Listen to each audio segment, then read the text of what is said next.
Okay, so for this video, let's dive into the first requirement in AUC section 220, and that's at 220.10, and it's regarding the leadership responsibilities for quality on audits.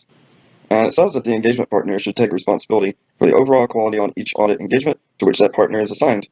And in fulfilling this responsibility, the engagement partner may delegate the performance of certain procedures to and use the work of other members of the engagement team and may rely upon the firm's system of quality control. So inherent in this is a lot of terms that we haven't seen before. For instance, engagement partner, engagement team, and firm.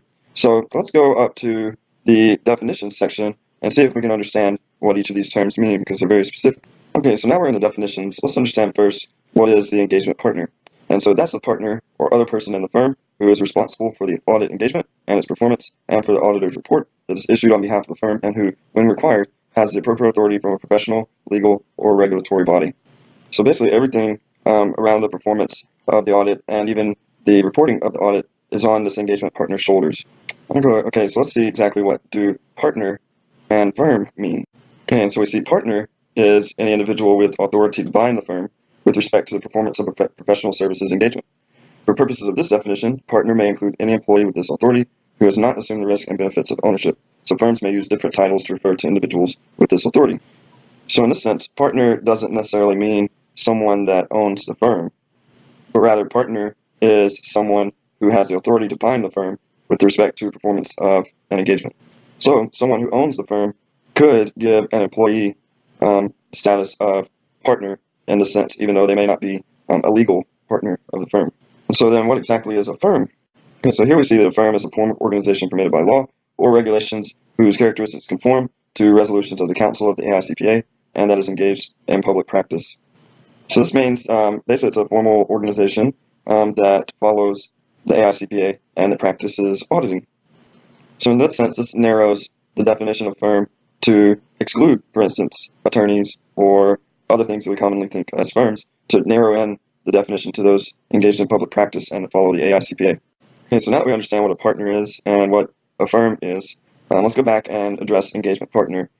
We see that the engagement partner is a partner, so someone who is able to bind the firm in regard to audit engagements, or another person in the firm, which is the organization that complies with the AICPA and performs public practice. So these people, to be an engagement partner, they're responsible for the individual audit engagement and its performance, and for the auditor's report that's issued on behalf of the firm. So the partner could be someone that's an employee at the firm or someone who owns the firm, but an engagement partner is narrowed down to the particular person in charge of a particular audit engagement. So you see, partner can be in charge of several audits, but the engagement partner is responsible for one particular audit that we are doing, and that's somewhat of a complex but important distinction here. For example, a partner may not be responsible for a particular audit engagement that we're doing because the engagement partner is the one that's responsible for that particular engagement.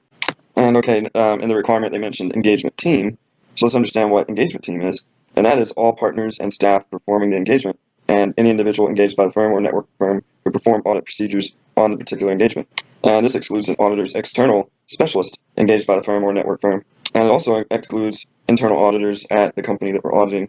So as again, when we saw with engagement partner, the engagement team narrows down the partners and staff to only those who are involved with the particular engagement that we're working on. And the engagement team could also include people outside of the firm, for instance, contractors who are assisting with the audit, but it excludes specialists. So these would be people that we employ to do a specific and complex area that assists us in performing the audit, for instance, maybe determining the fair value of investments or determining the legality of certain transactions.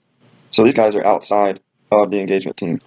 And so we've got an understanding of what partners are, but we don't have a definition yet of staff. We see that staff can be a part of the particular engagement team. So let's see what staff mean.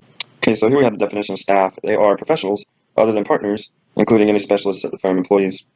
So staff include people who are professionals who are skilled in accounting or whatever profession is being done in the audit. So this doesn't include maybe administrative staff. It doesn't include the partners, those who are in charge of the engagements.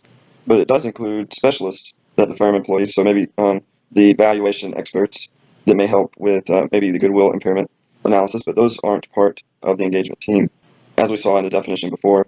So now we understand a lot of the terms that are used in this requirement. Let's go back to the requirement and read it with our newfound understanding. Okay, so here we have the engagement partner should take responsibility for the overall quality on each audit engagement to which that partner is assigned. And in fulfilling that responsibility, the engagement partner may delegate the performance of certain procedures to and use the work of other members of the engagement team and may rely upon the firm's system of quality control.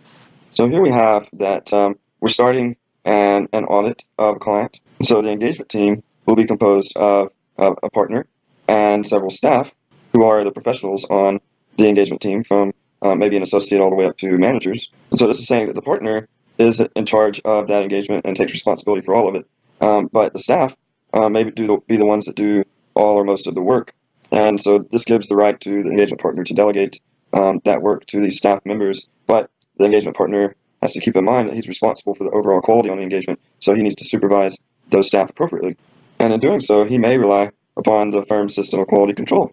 And so there are a lot of different examples of ways that he can use quality control to supervise the engagement and ensure that the engagement has good quality. So let's go down to paragraph A3, that it gives us a few of those examples. Okay, so now we're down to section A3 regarding the engagement partner's responsibilities. As we saw before, the engagement partner is responsible for the overall quality on the audit. And that means that at the beginning of each engagement or throughout the year, he needs to have a tone at the top that emphasizes that the engagement team and the firm overall need to comply with professional standards. They need to comply with overall quality control policies. They need to ensure that the auditor's reports are appropriate in the circumstances, and that the engagement team can raise concerns without fear. And the engagement partner should also make it clear that quality is essential in performing audit engagements.